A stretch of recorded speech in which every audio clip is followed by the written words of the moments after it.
Dopo aver vinto la 14ª Goddess of Stardom Tag League, cementando il loro status, Hanan e Sayada sono pronti a conquistare i Goddess of Stardom titles in quel di Dream Kingdom, ma ad attendere ci saranno Momo Watanabe e Tekla, due atlete spietate che non si fanno troppi scrupoli ad utilizzare ogni mezzo possibile per raggiungere il risultato prefissato.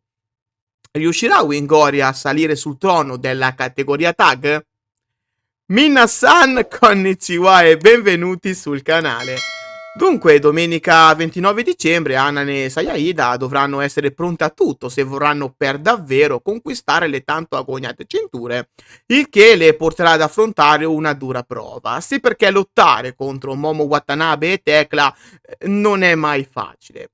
Innanzitutto perché le attuali campionesse sono lottatrici di tutto rispetto. A prova di ciò non possiamo non menzionare il match tra Momo Watanabe e Mayu Watani andato in onda durante Historic Crossover 2.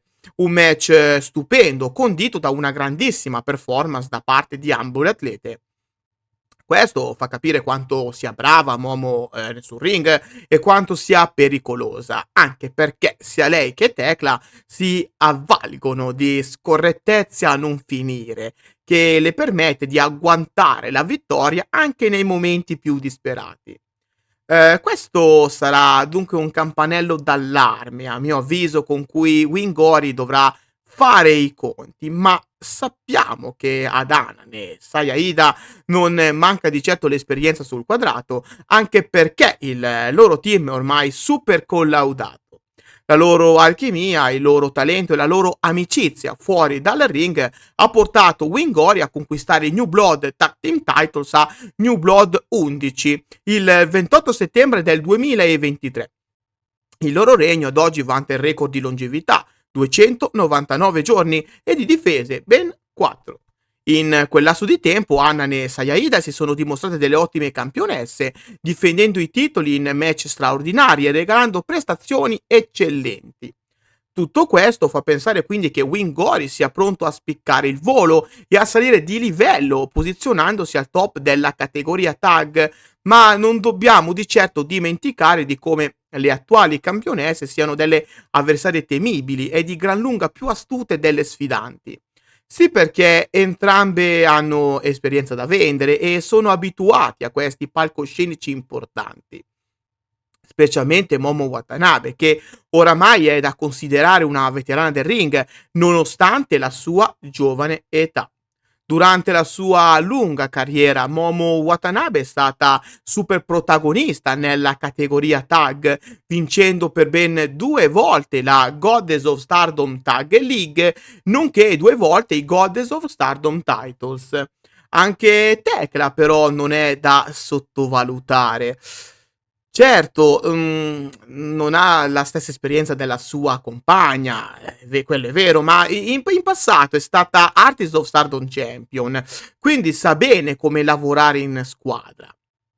Inoltre, da quando è entrata a far parte di Hate, la lottatrice austriaca si è letteralmente trasformata, è diventata più spietata, più crudele, più cinica, se vogliamo, ed è disposta a utilizzare ogni mezzo a sua disposizione per annichilire le avversarie. Abbiamo potuto constatare ciò recentemente nella rivalità con Natsupoi, che l'aveva portata a una sfida valevole per la White Belt. Abbiamo visto come Tekla sia stata subdola in quell'occasione e di come abbia usato ogni scappatoia per mettere in difficoltà Natsupoi. Quindi, sono sicuro che anche in questo caso non avrà rimorsi ad utilizzare ogni espediente per sconfiggere Win Gory e rimanere campionessa.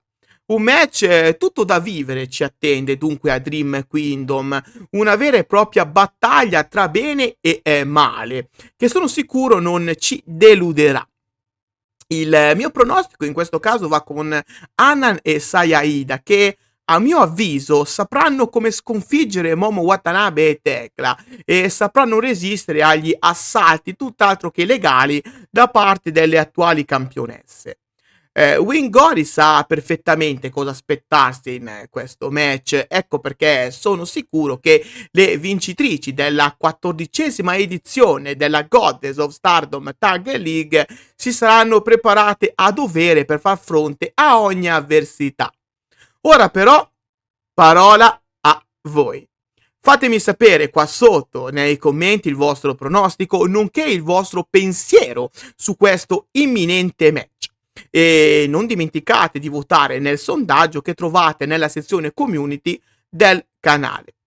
Ahimè, siamo arrivati anche oggi al tempo dei saluti, ma prima permettetemi di ringraziare tutti voi per il supporto che state dando a me e al mio canale. Grazie di cuore. In tal caso, se volete continuare a supportarmi, lasciate un like, condividete il video con quante più persone possibili e iscrivetevi al canale attivando anche la campanella per non perdervi i prossimi contenuti. Inoltre vi ricordo che qua sotto in descrizione trovate tutti i link del progetto Donne tra le corde, un progetto tutto dedicato al wrestling femminile mondiale. Con donne tra le corde potete sempre rimanere aggiornati con tutto ciò che aleggia intorno alle vostre atlete preferite, grazie a news, articoli a loro dedicati, risultati dei vari show e così via. Ce n'è per tutti i gusti, insomma. Dal vostro amichevole Kirito di quartiere per oggi è tutto. See you next time! Bye bye!